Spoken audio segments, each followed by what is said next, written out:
Workplace burnout. Are you always tired and procrastinating at work? Asking yourself, what's the point of it all? You may be burnt out, a challenge many people face, but few recognize. Burnout isn't just being tired or needing a vacation, it's a mental and physical collapse caused by chronic workplace stress.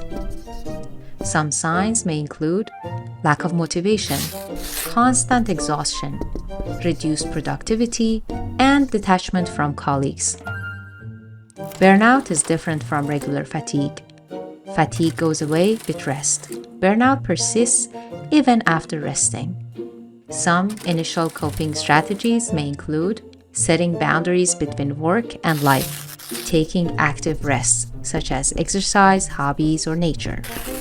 Seek professional support if needed.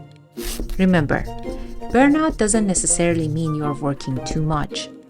Other factors such as interpersonal issues at work, lack of rewards or recognition, or unclear job expectations can play a major part. If you feel burnt out, you're not alone. We'll share more strategies to identify burnout and practical steps to deal with it in our next post. So, stay tuned!